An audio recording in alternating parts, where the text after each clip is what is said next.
घरी बसणाऱ्यांनी देशात 1 नंबरचे सीएम आहोत असं सर्टिफिकेट देखील मिळालं।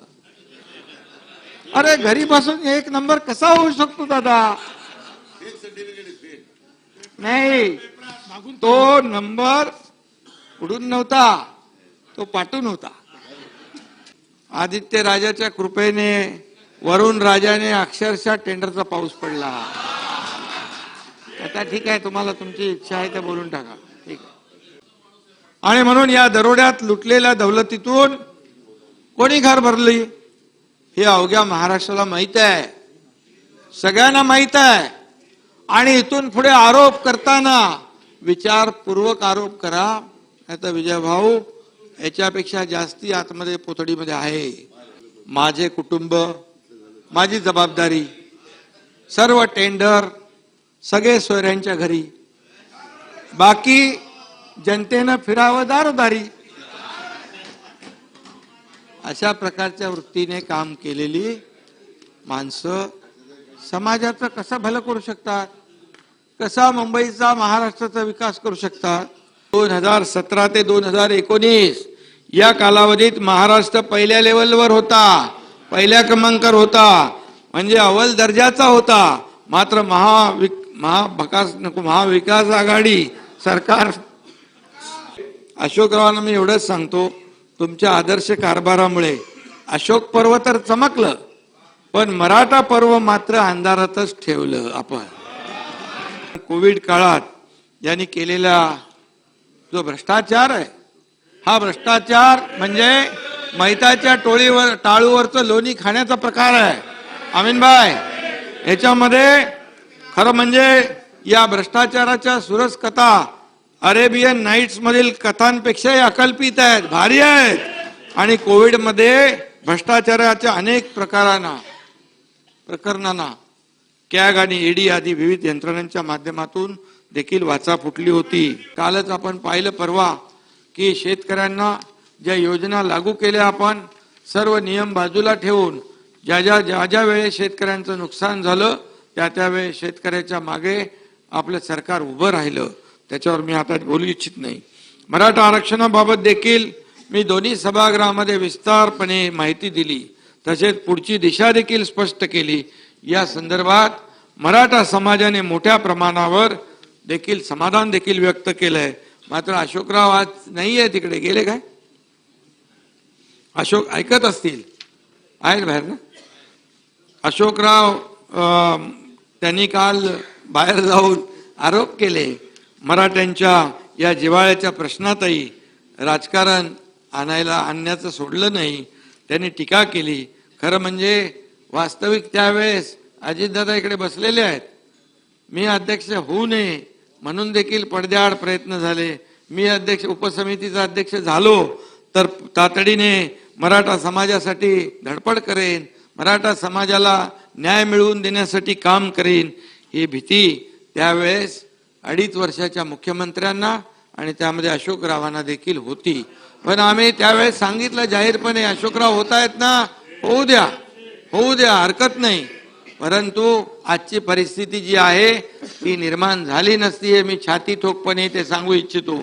आणि म्हणून जे काही साठलोट केलं, डावललं, हा विषय झाला गेला, गंगेला मिळाला, त्याच्यावर मी काय बोलू इच्छित नाही। पण अशोकराव बाहेर असले तर वैभव आहेत का बाहेर? ऐकतात आणि कुठे बोलतो मी? अरे बोलायचं किती आहे माझ्याकडे इथे।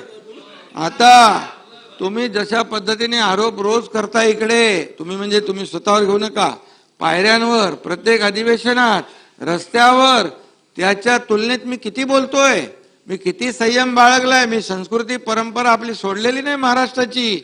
अरे तुम्ही कधीच नाही, पण मला सोडायला पण लावू नका। पण खूप आहे पोतडीमध्ये, आळ्याला गेलो हळूहळू तर खूप निघेल।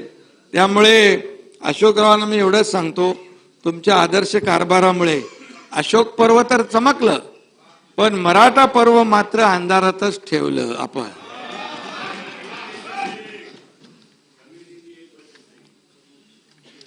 ते तर आपल्याला माहित आहे. आणि म्हणून आम्ही घेतलेल्या प्रत्येक विकास प्रकल्पाबाबत ते आता निकालच खोटं आणि दिशाभूल करणारे आरोप करत असले तरी सुद्धा यथावकाश त्यांना याही प्रकल्पांबाबत आमच्या कामाची पोचपावती द्यावीच लागेल.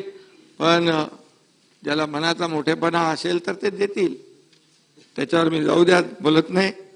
याशिवाय अंतिम आठवडा प्रस्तावात शालेय शिक्षणाच्या झालेल्या दुरावस्थेचा देखील ओझरता उल्लेख केलेला आहे. पण आता आपण विषय काढलेलाच आहे, त्यामुळे मी एवढंच सांगतो, शालेय शिक्षणाची दुरावस्था झालीच होती. पण ती कधी झाली होती? तुमच्या सरकारच्या कालावधीत. केंद्र सरकारच्या परफॉर्मन्स ग्रेडिंग इंडेक्स मध्ये 2017 ते 2019 या कालावधीत महाराष्ट्र पहिल्या लेवलवर होता, पहिल्या क्रमांकावर होता, म्हणजे अव्वल दर्जाचा होता. मात्र महाविकास आघाडी सरकार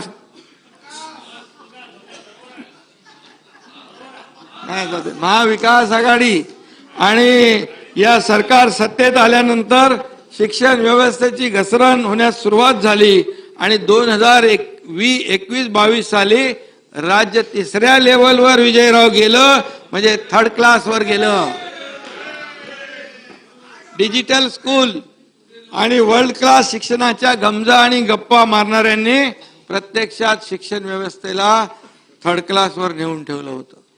ही वस्तुस्थिती आहे वर्षाताई, ही वस्तुस्थिती आहे, तपासून बघा.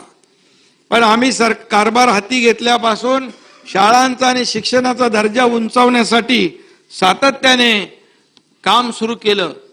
माझी शाळा सुंदर शाळा हे अभियान आम्ही राज्यभर राबवतोय. त्याची सुरुवात देखील झाली आहे. महावाचन अभियान राज्यभरात राबवलं जात आहे. त्यामुळे वाचन संस्कृती वाढेल, विद्यार्थ्यांना वाचनाची गोडी लागेल. संच मान्यता, अध्यक्ष महोदय, शिक्षक भरती आणि शाळा मान्यता या सर्व प्रक्रिया अत्यंत पारदर्शक पद्धतीने आमचे शिक्षण मंत्री केसरकर राबवत आहेत. याशिवाय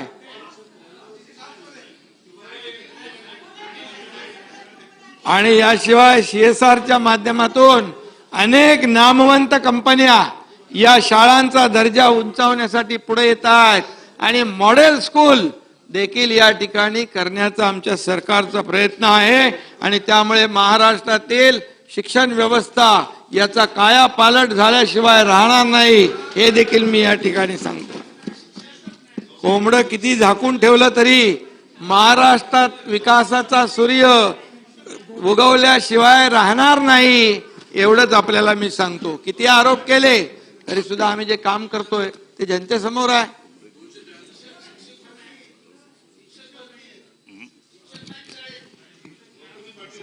महापालिका क्षेत्रात बेकायदा बांधकामातून होणाऱ्या भ्रष्टाचाराबाबतीमध्ये विरोधकांनी बात केलेली आहे. अमीन भाई जितेंद्र आवाड इधर सामने बैठे हैं, मैंने उनके सामने ही एक कमिश्नर को फोन किया. मैंने कहा अनधिकृत बांधकाम जो भी होगा उस मी एवढंच सांगतो, या महापालिका आयुक्तांना आदेश दिले, सर्व अनधिकृत बांधकाम होता कामा नये. अनधिकृत बांधकामाला कोणी सुरुवात केली तर फुटिंगवरच त्याचं तोडून टाका आणि जे अधिकारी त्याला मदत करत असतील त्यांच्यावर पण गुन्हे दाखल करून त्यांना जेलमध्ये टाका. जितेंद्र आव्हाडजी बरोबर आहे. आणि म्हणून या ठिकाणी म्हणून एकच सांगतो, अध्यक्ष महोदय, महापालिका काय बोलायचं आहे ह्याच्याबद्दल आहे नाही, मला माझं भाषण झाल्यावर. अध्यक्ष महोदय, महापालिकेतील बेकायदा बांधकामाच्या तथाकथित भ्रष्टाचारावर हा काय बोला. ठीक आहे.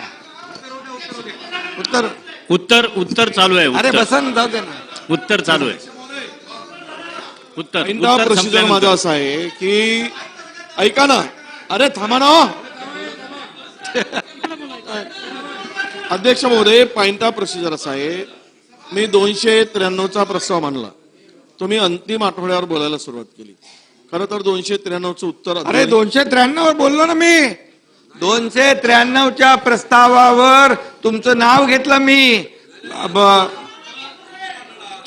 वर्षाताईचं पण नाव घेतलं सर.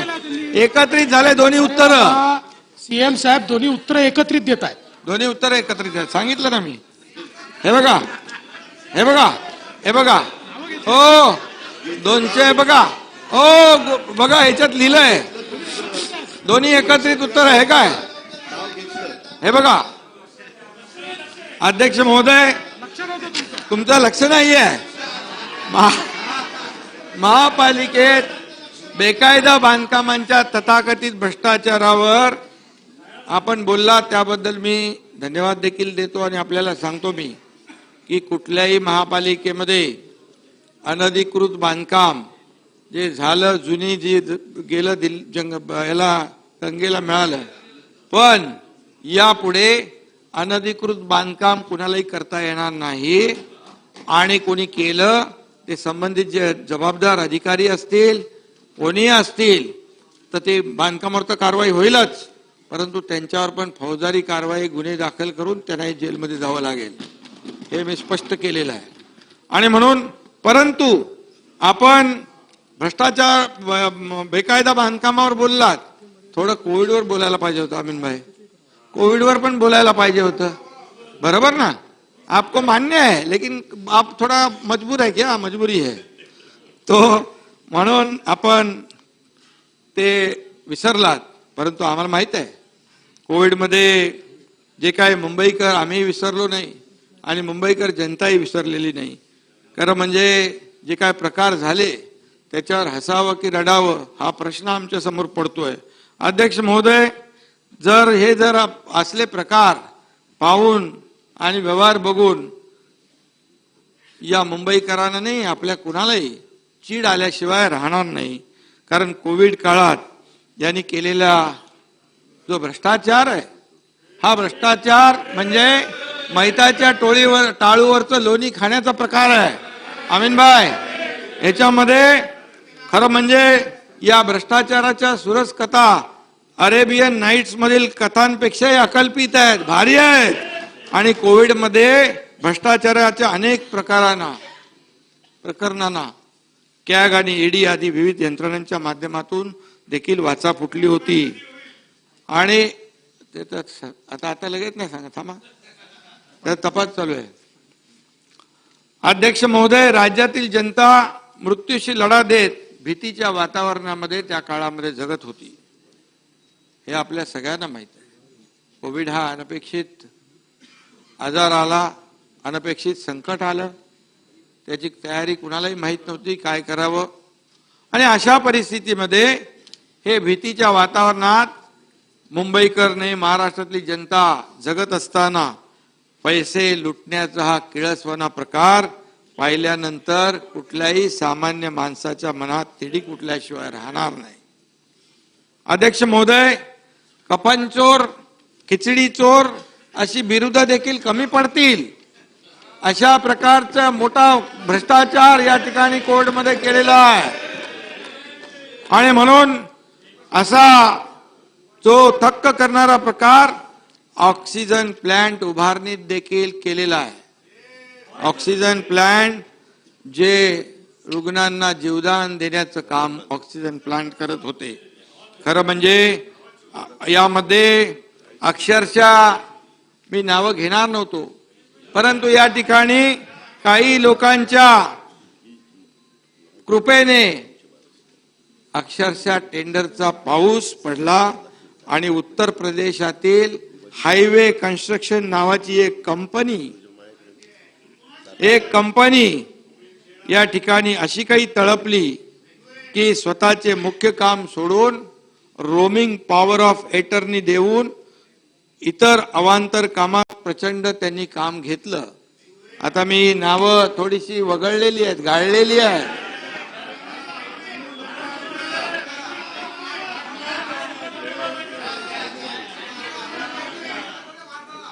हा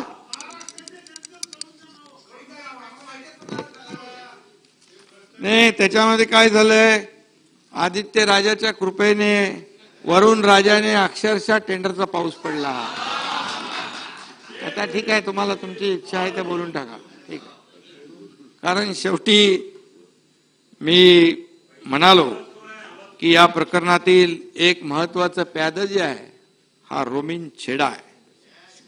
अध्यक्ष महोदय, या कंपनीच्या सुरस्कतांची सुरुवात झाली ती जिजामाता उद्यानातील पेंग्विन प्रकरणापासून. हायवे ब्रिज बनवणाऱ्या या कंपनीला चक्क पेंग्विन साठीचं इन्फ्रास्ट्रक्चर बनवण्याचं कंत्राट मुंबई महापालिकेने बहाल केलं. या हायवे कंपनीने पॉवर ऑफ एटर्नीद्वारे हे काम रोमिन छेडाला दिलं.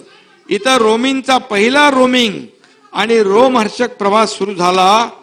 पुढील 4 वर्षात रोमिनला, अध्यक्ष महोदय, छोटी मोठी मिळून सुमारे 270 कोटी रुपयांचा तब्बल 57 कंत्राट देण्यात आली. 57 कंत्राट. यावर हायवे बनवणाऱ्या या कंपनीला पुढे ठेवून रोमिनला पेंग्विन पाठोपाठ कोविडच्या कठीण काळात चक्क ऑक्सिजन प्लांट उभारण्याचं कंत्राट देखील देण्यात आलं. याचा काय संबंध? रोड बनवणारी कंपनी आणि पेंग्विनचं काम, त्यानंतर कोविडचं काम, कोण आहे? कशासाठी दिलं? बरं, हा रोमिन छेडा तरी ऑक्सिजन प्लांट उभारण्याचं काम करत असेल अशी कोणाची समजूत होईल. पण गंमत म्हणजे त्याचं बोरिवलीत परिहार डिपार्टमेंटल स्टोअर नावाचं कपड्याचं दुकान होतं. हे वस्तुस्थिती आहे, हे रेकॉर्डवर आलेलं आहे, तपासात आलेलं आहे. आणि कपड्याचं दुकान होतं. हायवे कंपनीला कंत्राट मिळताच 2% पैसे ठेवून उर्वरित सर्व पैसे या रोमिन छेडाच्या खात्यात फिरवण्यात आले. पैशांसाठी मुंबईकरांच्या जीवाशी किती खेळ करायचा याचा तरी विचार केला पाहिजे. एकीकडे माणसं मरतायत, एकीकडे लोकांचे जीव जात आहेत, आणि अशा प्रकारचं काम जी मंडळी करत होती त्यांनी थोडा तरी विचार करण्याची आवश्यकता होती. ऑक्सिजन प्लांट कडून 60 कोटीचं काम जुलै महिन्यात ऑक्सिजन प्लांटचं पूर्ण करणं अपेक्षित असताना प्रत्यक्षात ऑक्टोबर महिन्यात काम पूर्ण झालं.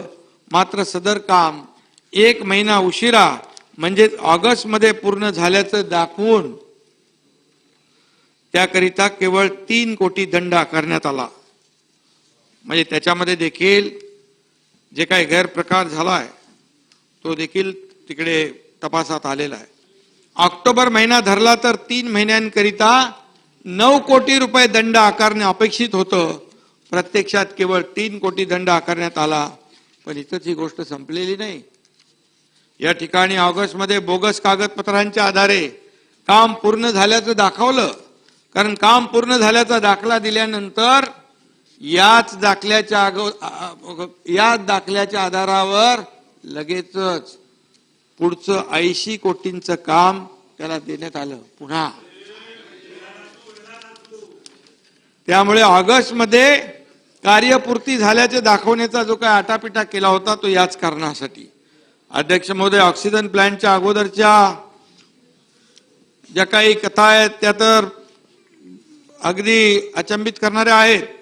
रस्ते बांधणाऱ्या कंपनीच्या नावावर रोमिन छेडाला पेंग्विन एक्झिबिशन सेंटर बरोबरच रोबोटिक झू, 5D थिएटर, प्रशासकीय कार्यालय, लांडगे, कोल्हे, sloth bear, otter, Madras pond turtle, तरस, बिबट्या एक्झिबिशन सेंटर, पक्ष्यांचे पिंजरे, रेप्टाईल हाऊस आदी कामे सर्रास देण्यात आली.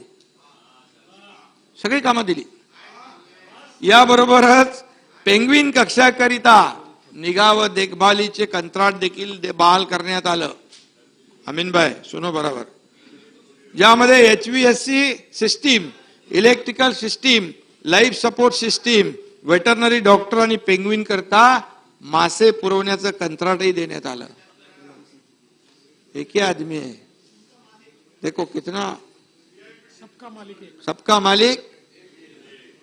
आता काय यावर आपण काय बोलणार.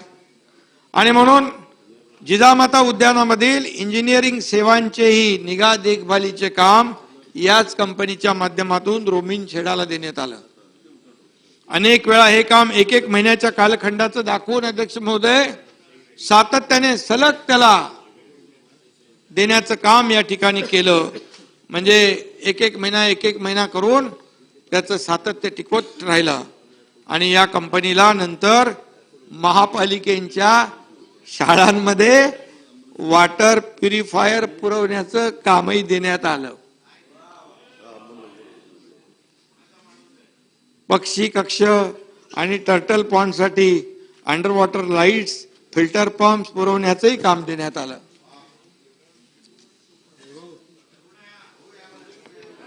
आणि झू हॉस्पिटलमध्ये हाऊस किपिंगचंही काम देण्यात आलं. हे सगळं वर्षाताई मी जे बोलतोय ते रेकॉर्डर आहे आणि सगळं तपासात आलेलं आहे. पक्षी कक्षात एनरिचमेंट डिव्हायसेस पुरवण्याबरोबर नॅनो कॉपर कोटिंग असलेला कोल्फशील्ड पुरवण्याचं देखील काम देण्यात आलं.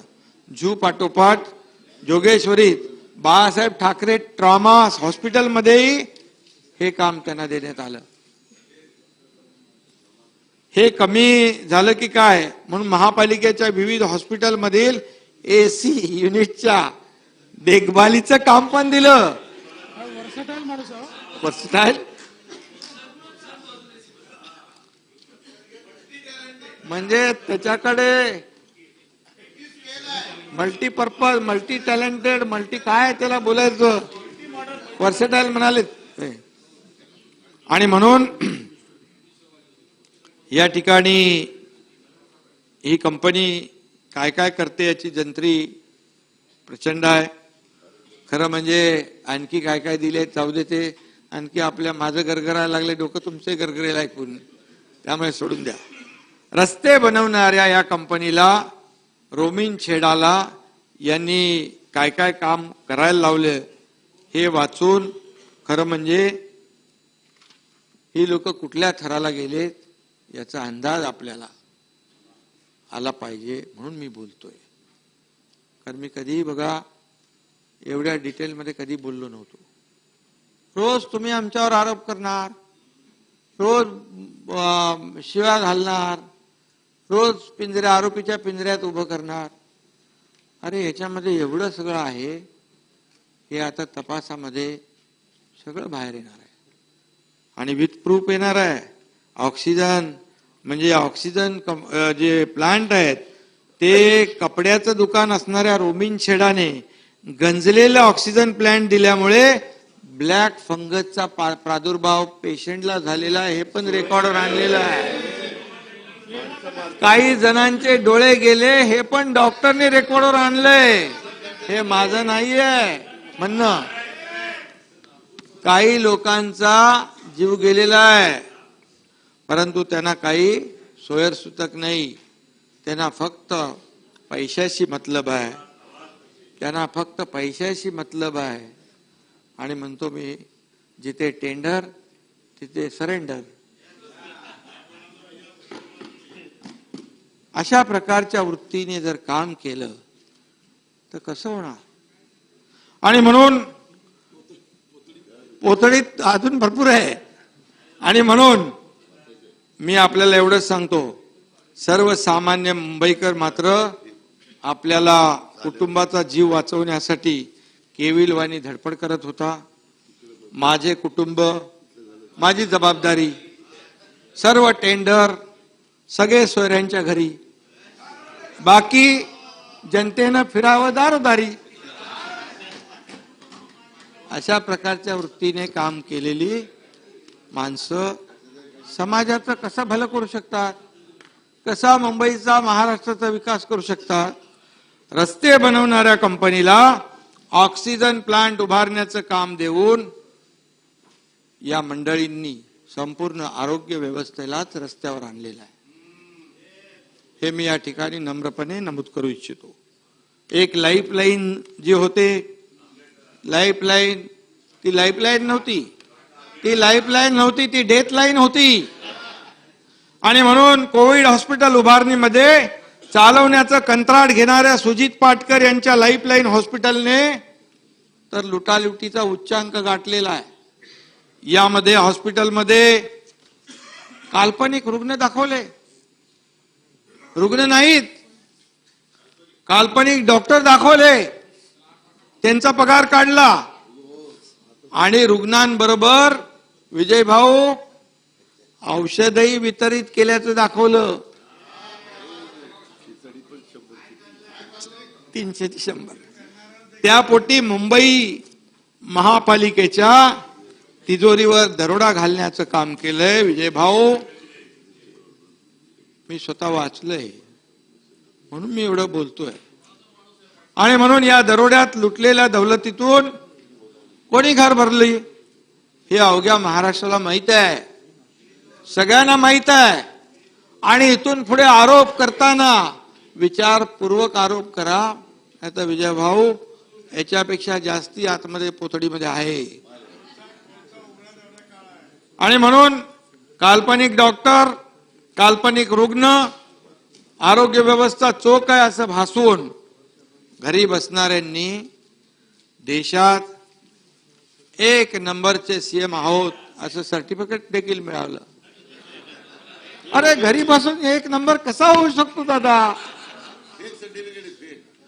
नाही, तो नंबर उडून नव्हता, तो पाठून होता. त्यामुळे सुरुवातीला मी म्हणालो खिचडी घोटाळ्याचा अनुषंगाने त्याचा वापस उल्लेख मी खिचडी चोर करत नाही, पण एकच सांगतो, महापालिकेने विजय भाऊ 33 रुपयात 300 ग्राम खिचडी कोविड काळात कामगार व गोरगरीब वर्गाला देण्याचं कंत्राट दिलं होतं. 300 ग्रामचं 33 रुपयामध्ये. प्रत्यक्षात मूळ कंत्राटदाराने सब कॉन्ट्रॅक्ट दिलं आणि देताना त्यांनी मापात पाप केलं. 100 ग्रॅम खिचडी द्या म्हणून त्याच्याबरोबर सब कॉन्ट्रॅक्ट केलं. 16 रुपयामध्ये 100 ग्रॅम खिचडीचं कॉन्ट्रॅक्ट देऊन 300 ग्राम देण्याच्या ऐवजी 100 ग्रॅम या गोर गरिबांना खिचडी वाटप झालं. म्हणजे 300 ग्राम देण्याचं कंत्राट, 300 ग्राम त्या ठिकाणी खिचडी द्यायला पाहिजे होती, तिथे 100 ग्रॅम खिचडी दिली आहे. आणि या गोर गरीब कामगार कष्टकरी यांच्या तोंडातला जयंतराव 200 ग्रामचा घास पळवून स्वतःची तुंबडी भरली. नाही, जयंतराव नाही. या व्यवहारामध्ये कोणाकोणाच्या खात्यामध्ये किती किती पैसे गेले, चेकने पैसे गेलेले आहेत ते मी आता इथं सांगत नाही, पण ते तपासामध्ये रेकॉर्डवर आहे. कुणाच्या खात्यात किती पैसे, कुणाच्या खात्यात किती पैसे, हे सर्व उघड झालेलं आहे आणि ते बाहेर येईल. सह्याद्री रिफ्रेशमेंट एक हे लाईफलाईन हॉस्पिटल घोटाळ्यातील आरोपी साळुंके, कदम, पाटकर यांच्याशी संबंधित आहे. सह्याद्री रिफ्रेशमेंट. आता खिचडीचं टेंडर भरताना अर्ज सह्याद्रीच्या नावाने, त्यावर कंपनीशी कोणताही कागदोपत्री संबंध नसलेल्या कदमची सही, याहून एक भारी गोष्ट म्हणजे पात्रतेसाठी ज्या किचनचा पत्ता दाखवण्यात आला ते किचन गोरेगाव येथील पर्शियन दरबार या हॉटेलच्या मालकाचं, आणि आपलं किचन खिचडीसाठी दाखवण्यात आलंय याचा त्या पर्शियन दरबारच्या मालकाला पत्ता देखील नाही. म्हणजे त्याचं जेव्हा माहिती घेतली तेव्हा त्यांनी ऍफिडेव्हिट दिलंय की माझ्याशी कुठल्याही प्रकारचा करारनामा कोणी केलेला नाही आणि माझा या घटनेशी काही संबंध नाही. म्हणजे अरेबियन नाईट सोबत आता पर्शियन नाईटच्या सुरस कथा देखील या. हे कोविड कधी झालं, हा भ्रष्टाचार कधी झाला, वर्षातही आपल्या याला पाठिंबा आहे का? या 300 ग्रामच्या 100 ग्रामला या अरेबियन नाईट सोबत पर्शियन नाईटच्या सुरज कथा देखील पुढे आल्यात. आता फक्त आणखी एकीकडे सामान्य माणूस जिवंत राहण्यासाठी धडपड करत असताना यांच्या नोट काउंटिंग मशीन मध्ये मात्र खनखनाट सुरू होता. इकडे माणसं मरत होते, नोटा मोजल्या जात होत्या आणि इकडे माणसं मरत होती. रेमडेसिवीर मध्ये देखील अध्यक्ष महोदय असंच झालंय. महापालिकेच्या वैद्यकीय विभागाचे प्रमुख असलेल्या राठोड यांना भायकाळा येतील महापौर बंगल्यावर बोलवून रेमडेसिवीरचं कंत्राट हेट्रो लॅब्सला देण्यास सांगितलं. काय कारण? यासाठी युवा नेत्याचा मित्र असलेला एक पुण्यवान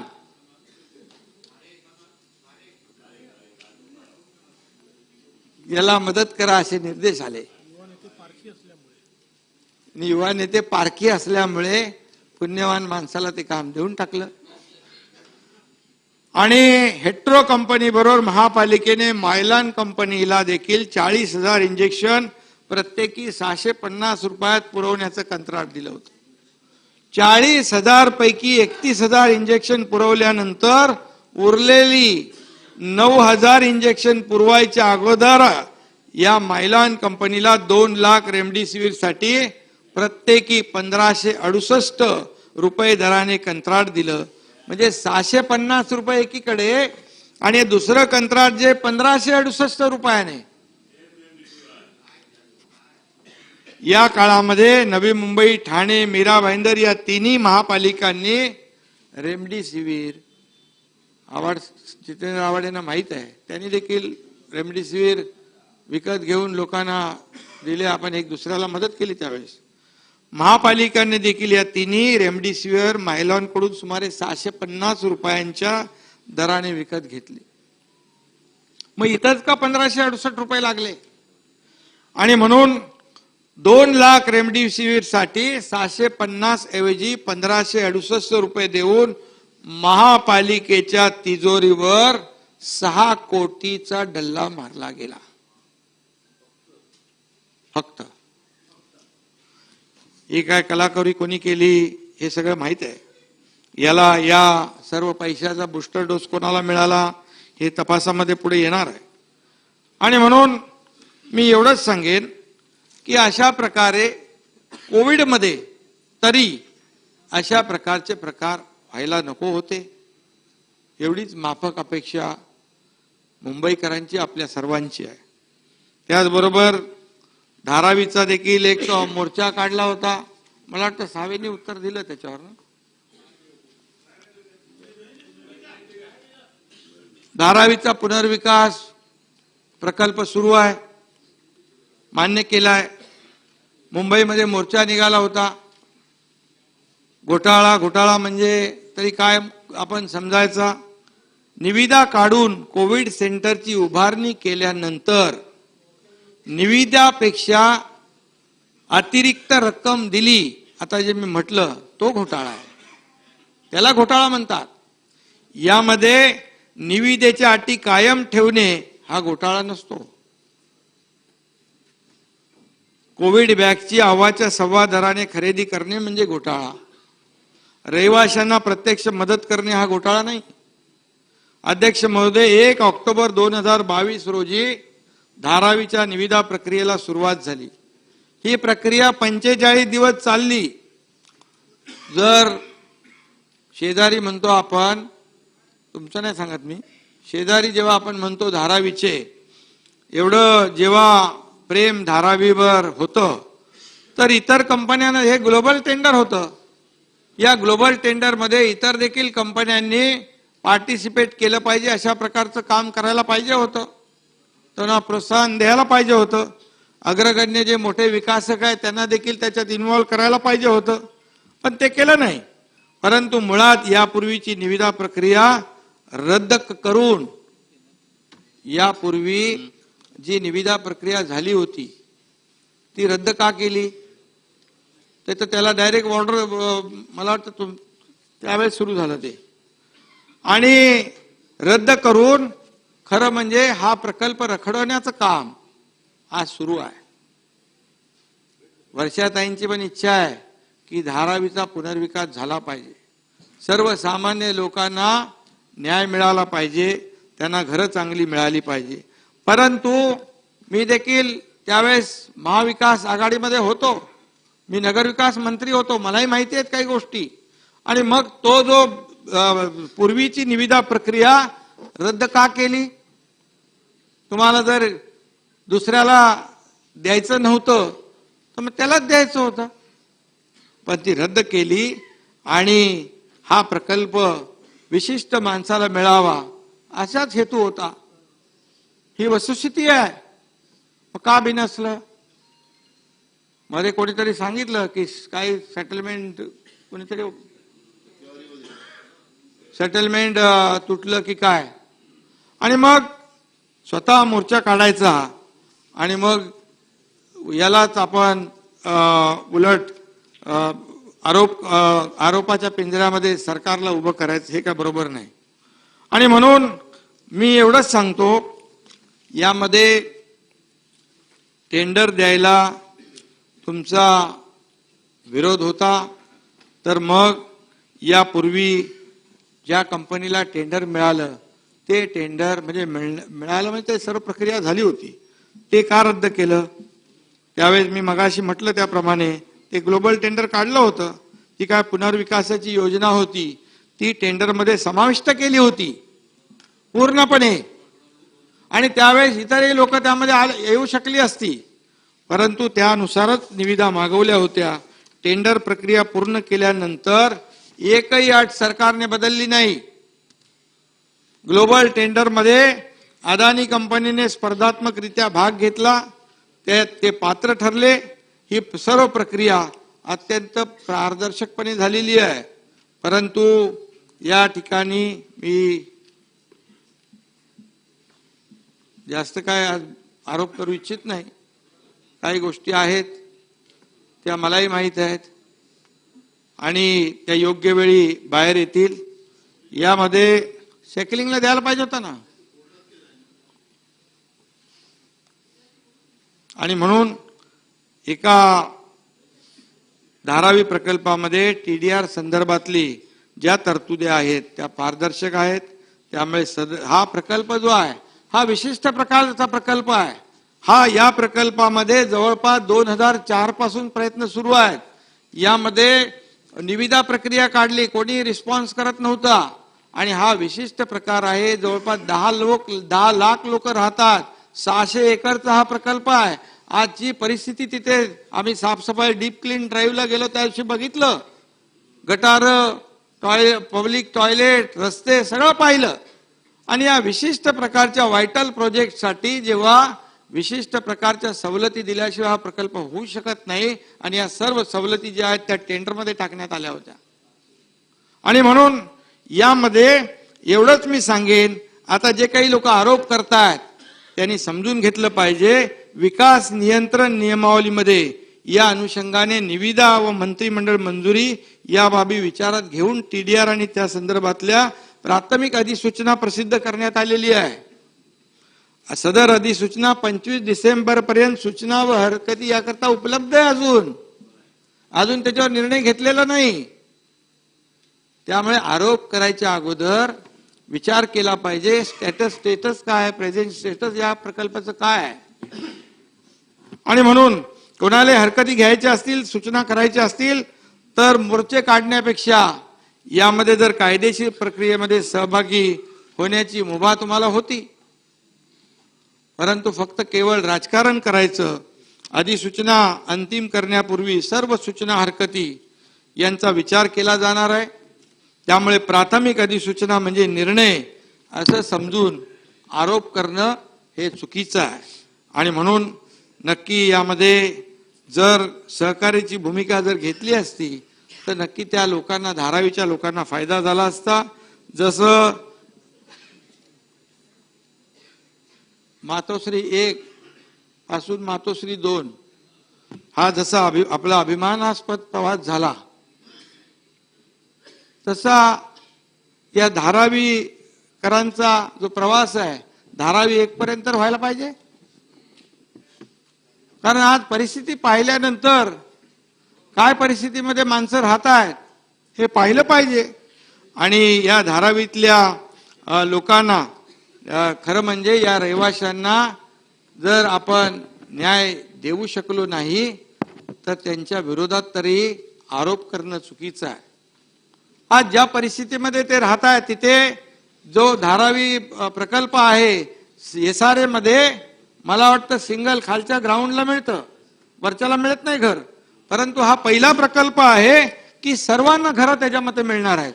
म्हणजे पहिला, दुसरा, तिसरा, चौथा जो कोणी असेल माळा सगळ्यांना घरं, सर्व लोकांना घरं देणारा हा सगळ्यात पहिला भारतातला पहिला प्रकल्प आहे. पात्र अपात्र सगळ्यांना. फक्त पात्र माणसाला NC2 तिथे जे दुकानदार आहेत, जे छोटे मोठे उद्योग आहेत त्यांना तिथे मिळेल. जे अपात्र आहेत त्यांना काहीतरी 10 किलोमीटरच्या परिघामध्ये रेंटल स्कीम मध्ये घरं मिळतील. परंतु त्यांना विकत घेण्याची देखील मुभा आहे, विकत घेण्याची मुभा देखील ठेवलेली आहे. आणि TDRचा जो विषय आहे यामध्ये TDRचा जो विषय आहे त्यामध्ये देखील टेंडरमध्ये मला वाटतं 50% TDR त्याच्याकडून, कारण TDR जनरेट होणार तिथं मला वाटतं ह्याचं हाईट रेस्ट्रिक्शन आहे, फनेल झोन आहे, त्यामुळे तो वरती जाऊ शकत नाही. हे हाईट रेस्ट्रिक्शन असल्यामुळे आणि त्यामुळे TDR जनरेट झालेला त्याला मार्केटमध्ये विकल्याशिवाय प्रकल्प होऊ शकत नाही. ही वस्तुस्थिती जाणून घेतली पाहिजे. आणि त्यामध्ये 50% TDR त्याच्याकडून घेण्याची त्याच्यात अट होती, ती परत निगोशिएट करून काहीतरी 40% आणली आहे, 40% वर. आणि जर त्यांनी 40% TDR दिला नाही तर त्याला दुसरीकडूनही TDR घेता येतो. लोडाजी बरोबर आहे की आपको मालूम हुआ. आणि दुसरं डिजिटल हे केलंय तसं TDR आणि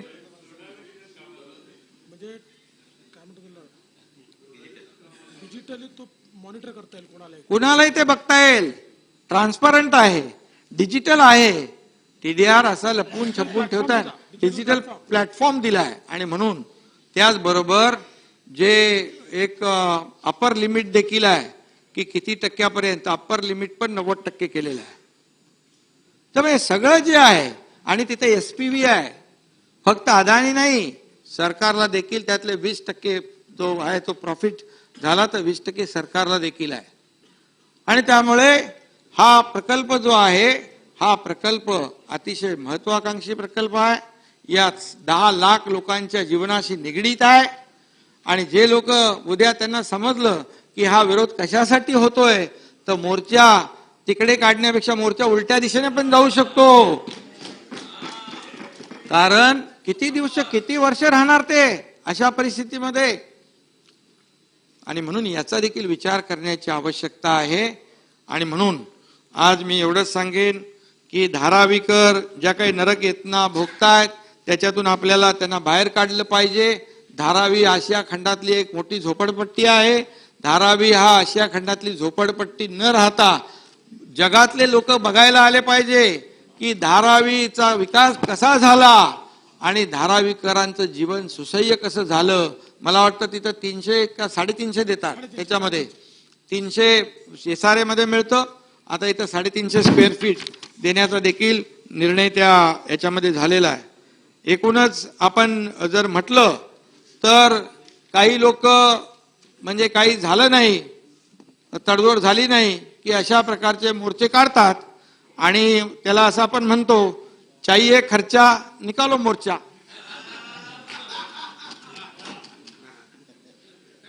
असं पण आहे ना वृत्ती काही लोकांची.